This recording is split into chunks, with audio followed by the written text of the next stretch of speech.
Bonjour, je suis Narcisse Hypothé.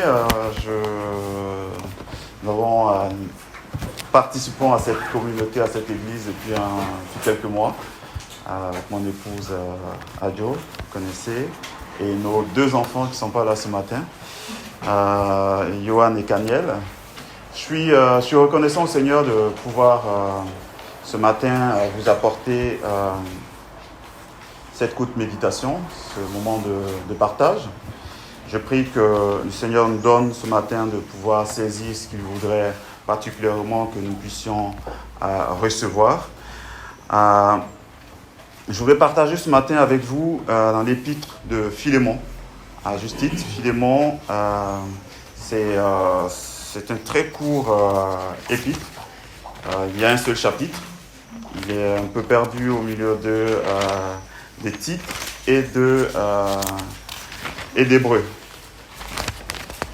Je sais que ce n'est pas un livre qu'on a l'habitude de lire. Page 786.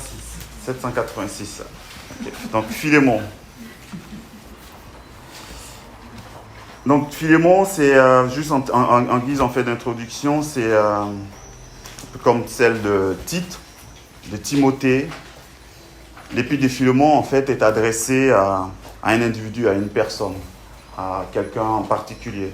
Donc on voit en fait dans l'introduction, en fait dans le début de cette lettre, à l'adresse en fait et salutations, ce que Paul a pour habitude de dire: mon Paul, apôtre du Seigneur, apôtre ou serviteur du Seigneur. Mais là particulièrement, on verra en fait que Paul ne dit pas qu'il est apôtre, ne se présente pas comme apôtre, ne se présente pas en fait selon une certaine autorité, mais il se présente plutôt comme quelqu'un, comme un prisonnier. Il dit, j'en fais la lecture en fait à Philémon 1, Paul, prisonnier de Jésus-Christ, et le frère Timothée, à Philémon, notre bien-aimé et notre compagnon d'œuvre. À la sœur Appia, à Archippe, notre compagnon de combat, et à l'église qui est dans ta maison. Que la grâce et la paix vous soient données de la part de Dieu notre Père et du Seigneur Jésus-Christ. Je rends continuellement grâce à mon Dieu, faisant mention de toi dans mes prières, parce que je suis informé de la foi que tu as au Seigneur Jésus et de ta charité pour tous les saints. Je lui demande que ta participation à la foi soit efficace pour la cause de Christ, en faisant reconnaître en nous toute espèce de bien. J'ai en effet éprouvé beaucoup de joie et de consolation au sujet de ta charité, car par toi, frère, le cœur des saints a été tranquillisé. C'est pourquoi, bien que j'ai en Christ toute liberté de te prescrire ce qui est convenable, c'est de préférence au nom de la charité que je t'adresse une prière, étant ce que je suis, Paul, vieillard, et de plus maintenant prisonnier de Jésus-Christ. Je te prie pour mon enfant que j'ai engendré dans les chaînes, Onésime, qui autrefois t'a été inutile, mais qui maintenant est utile, et à toi et à moi. Je te le renvoie, lui, mes propres entrailles. J'aurais désiré le retenir auprès de moi pour qu'il me servît à ta place pendant que je suis dans les chaînes pour l'Évangile. Toutefois, je n'ai rien voulu faire sans ton avis, afin que ton bienfait ne soit pas comme forcé, mais qu'il soit volontaire. Peut-être a-t-il été séparé de toi pour un temps, afin que tu le recouvres pour l'éternité, non plus comme un esclave, mais comme supérieur à un esclave, comme un frère bien-aimé, de moi particulièrement et de toi à plus forte raison, soit dans la chair, soit dans le Seigneur. Si donc tu me tiens pour ton ami, reçois-le comme moi-même. Et s'il t'a fait quelque tort, ou s'il te doit quelque chose, mets-le sur mon compte. Moi, Paul, je t'écris de ma propre main, je paierai pour ne pas te dire que tu te dois toi-même à moi. Oui, frère, que j'obtienne de toi cet avantage dans le Seigneur tranquillise mon cœur en Christ. C'est en comptant sur ton obéissance que je t'écris, sachant que tu feras même au-delà de ce que je dis. En même temps, prépare-moi un logement, car j'espère vous être rendu grâce à vos prières. Épaphras, mon compagnon de captivité en Jésus-Christ, te salue, ainsi que Marc, Aristarque, Démas, Luc, mes compagnons d'œuvre. Que la grâce de notre Seigneur Jésus soit avec votre esprit. C'est un passage, comme je disais, court, mais qui, je fais juste un petit résumé en fait de ce qu'on dit, de ce qu'on vient de lire. En fait, du verset 1 au verset 3, Paul s'adresse en fait à Philémon et à l'église qui se réunit chez lui. Une église vivante, on pourrait dire, où il évoque un passé vécu en commun avec des personnes qui sont familières. Avant de présenter sa requête à Philémon, Paul rappelle fortement ce qui les unit. Une foi commune qui a fait ses preuves, dont il rend grâce à Dieu. Paul ne veut pas en fait se saisir de l'autorité qu'il a, mais il fait plutôt référence à l'amour dont Philémon a fait preuve envers ses frères. Le nom de Onésime signifie utile, mais le comportement de Onésime n'a pas été le comportement de quelqu'un qui a été utile à son maître. Il était à cause de l'évangile. Du verset 15 au verset 16, à cause de l'évangile, Onésime, l'ancien esclave, devient un frère pour Philémon, son maître. C'est un message assez fort, nous en parlerons tout à l'heure, mais c'est effectivement, on peut être considéré comme les germes d'une profonde transformation sociale, d'une profonde transformation aussi spirituelle. Paul argumente, à partir du verset 17 jusqu'au verset 21, Paul argumente tout en douceur, mais avec une vraie conviction. Il est prêt à assumer la dette d'Onésime, mais c'est Philémon qui sera, comme il est dit, en fait, redevable, puisque Philémon gagne au final un frère dans le Seigneur.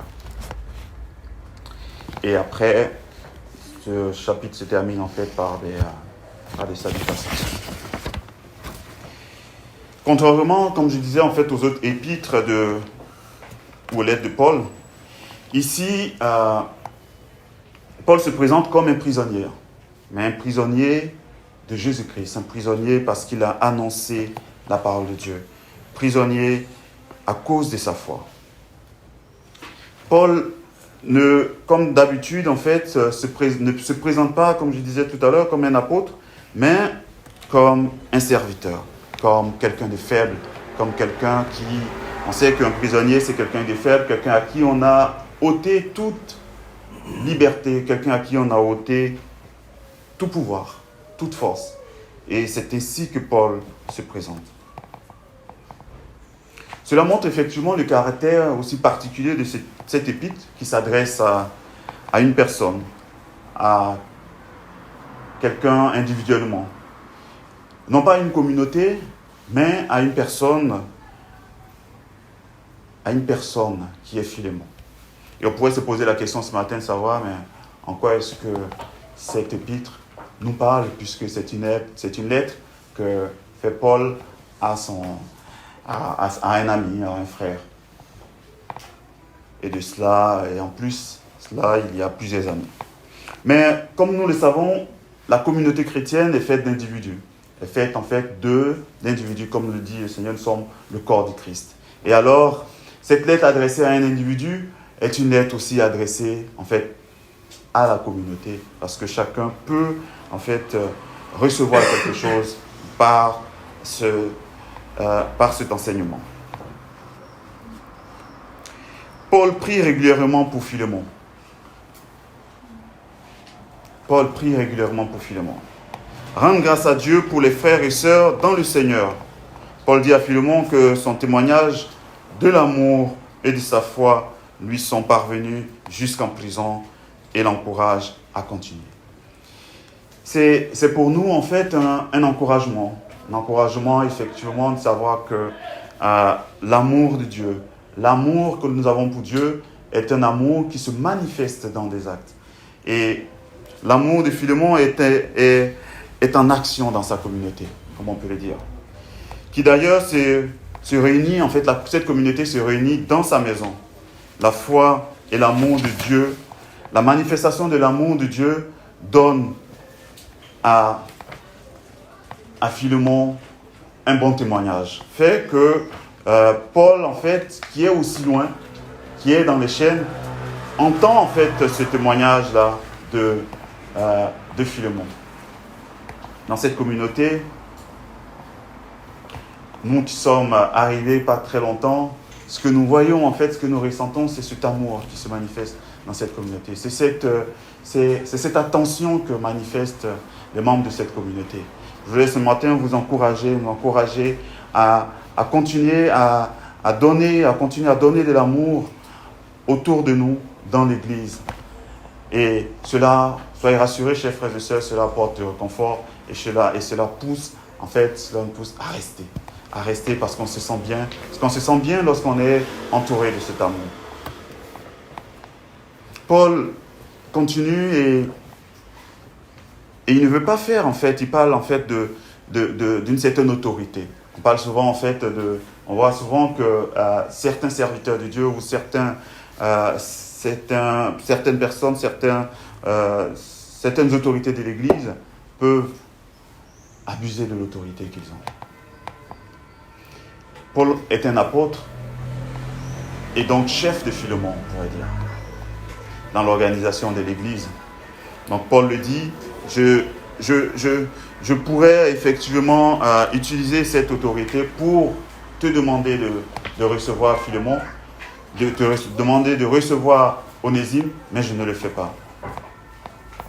Notre position dans la foi ne doit pas être utilisée pour abuser des autres.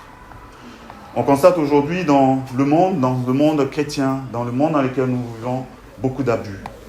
Des abus de tout genre. Des hommes et des femmes qui ont une certaine autorité dans l'Église. Des abus de biens, des abus sexuels, des abus de tout genre, on entend parler dans les médias et dans les églises. Paul ici nous encourage à ne pas user de l'autorité ou à ne pas user de quelconque autorité que nous avons, que ce soit dans l'Église ou que ce soit dans notre travail ou que ce soit où que nous soyons ou dans nos familles. On voit aussi que les chefs de famille, comme on le dit, où les hommes abusent en fait de leur autorité envers en fait leurs conjoints, envers leurs femmes. On parle beaucoup aujourd'hui de violences conjugales, beaucoup aujourd'hui de violences faites aux enfants, de violences faites même aux animaux ou à tout, parce que l'homme est très ouvert en fait à abuser, très prêt à abuser de l'autorité qui lui est confiée. L'apôtre Paul ici nous donne cet exemple-là vis-à-vis de Philémon. Il dit, je ne vais pas abuser de mon autorité, mais je vais plutôt me saisir de l'amour qui nous lie. L'amour qui nous lie, chers frères et sœurs, l'amour qui lie un homme à son épouse ne doit pas en fait ne peut pas l'amener à abuser de l'autorité. L'amour qui unit un père à son fils ne doit pas l'amener à abuser de l'autorité et à briser son fils. L'amour qui lie un patron à son employé ne doit pas l'amener à briser cet employé. Chers frères et sœurs, que l'amour qui nous lie aux gens, qui nous lie à aux membres de nos familles, qui nous lie à nos collègues et qui nous lie, en fait, ici dans cette communauté, que cet amour-là ne se transforme pas en autorité et que cette autorité-là, nous n'en abusons pas pour briser ceux qui sont faibles. Ne pas contraindre des croyants à donner, mais plutôt laisser l'amour de Dieu se manifester dans la libéralité. Paul ne veut pas contraindre Philémon à accepter Onésime, qui lui a certainement fait du tort, mais il invite en fait plutôt à se souvenir de l'amour qu'il a pour le Seigneur. Dans la faiblesse et à cause de Christ, et non pour sa propre cause, et encore moins dans une position de force ou une position d'autorité.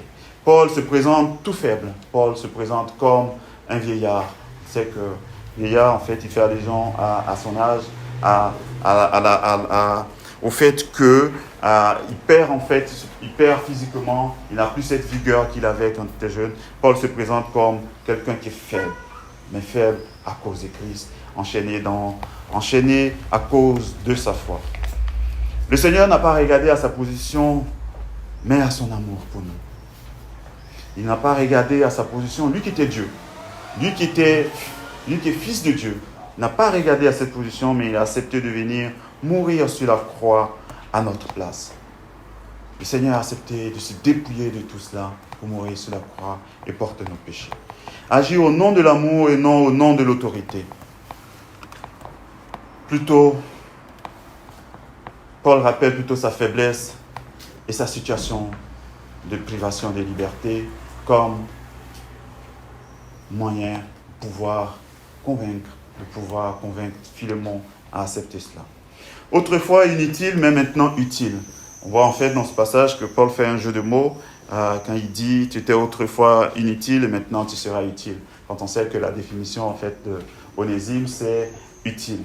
Donc, Paul rappelle ici que sans Christ, Onésime était inutile à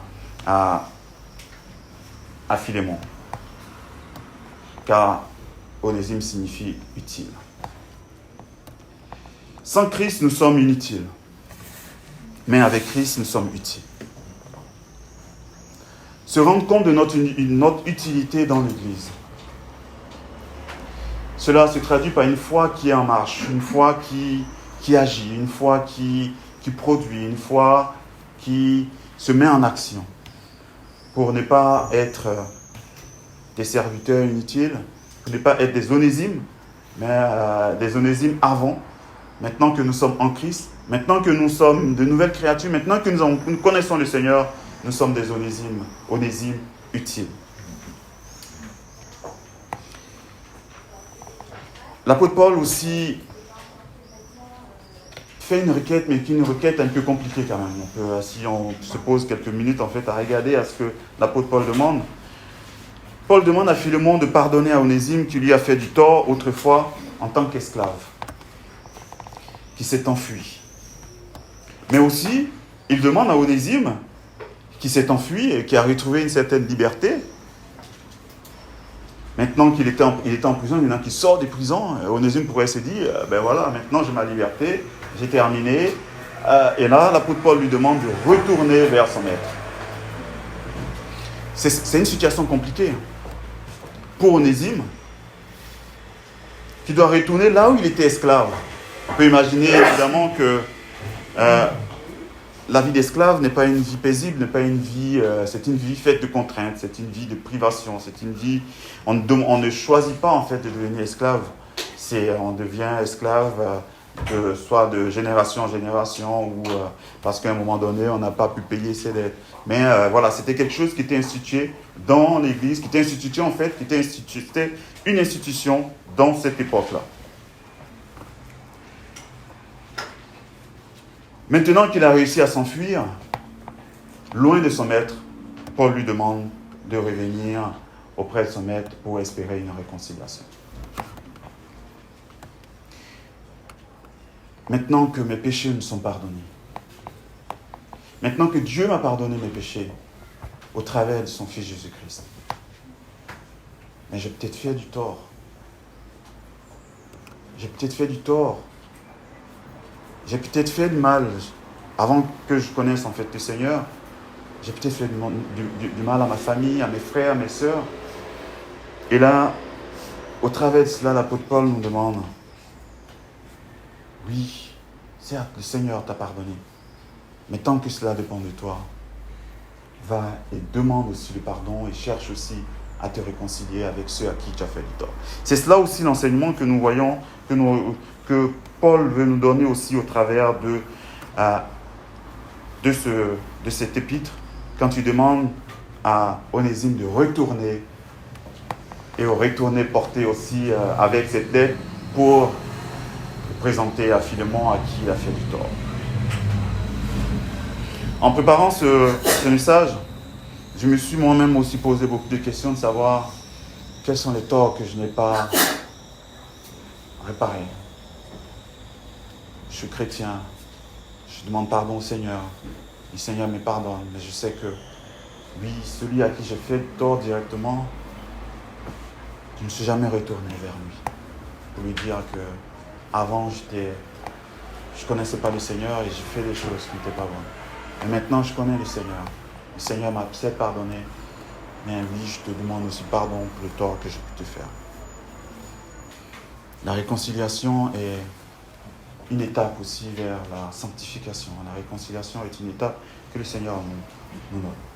Paul dit qu'il aurait pu garder en fait Onésime avec lui, mais il ne voudrait pas le faire comme ça. Il voudrait plutôt qu'Onésime retourne et qu'il se réconcilie avec Philémon. Mais pour Philémon, qui doit aussi accueillir son ancien esclave, qui lui a fait du tort,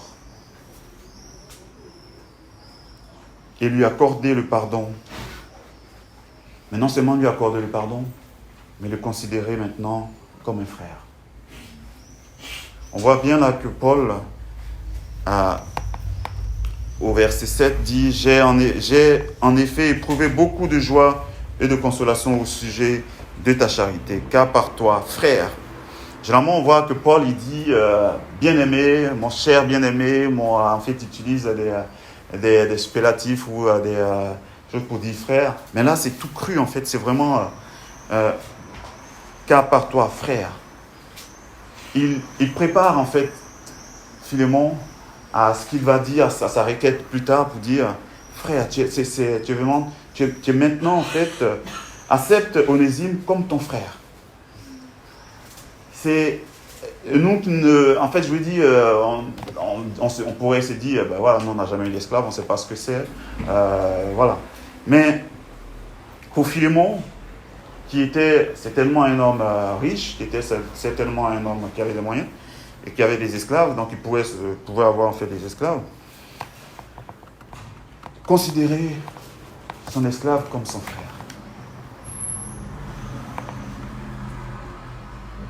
Comme au même niveau maintenant devant Dieu, devant le Seigneur. Cela aussi pourrait être aussi une épreuve. Pardonner. Accepter de pardonner à quelqu'un qui nous a fait du tort. Souvent on dit, j'ai pardonné, mais je n'ai pas oublié. Le Seigneur, lui, il nous a pardonné, il a oublié, il a effacé nos péchés. Et nous voulons, au travers en fait de ce passage, demander de pardonner. Le Seigneur, en fait, nous invite, au travers de ce passage, nous invite à pardonner, à vraiment pardonner et à oublier. C'est vrai que l'oubli, c'est peut-être pas de notre ressort, mais ce que nous voulons dire par là, c'est d'accepter le pardon. Et pour Philémon, accepter le pardon, accepter que Onésime lui ait fait du tort, mais non seulement accepter de par ce pardon-là, mais de le considérer dorénavant comme un frère. Comme un frère dans le Seigneur, comme un égal dans le Seigneur. Pour conclure, je souhaiterais nous encourager à persévérer dans la manifestation de l'amour de Dieu, dans nos familles, dans notre travail et dans notre Église. Christ nous pardonne de nos péchés, mais il nous appartient à nous aussi de demander pardon à celui que nous avons offensé, tant que cela dépend de nous. Recherchons la réconciliation, recherchons à nous réconcilier les uns avec les autres. Et aussi accepter le pardon de ceux qui nous ont fait du tort. Accepter les autres comme frères et sœurs sans faire exception de personne, ni à cause de leur statut, ni à cause de leurs conditions sociales, ni à cause de leurs conditions physiques, ni à cause de leurs conditions raciales ou quoi que ce soit. Accepte l'autre comme mon frère, comme ma sœur. C'est pas toujours facile, mais je dirais pas que c'est notre devoir en tant que chrétiens, mais voilà, nous nous encourageons parce que le Seigneur, devant le Seigneur, nous sommes tous égaux. Paul n'utilise pas son statut pour imposer à Philémon quoi que ce soit, mais il se présente comme un frère.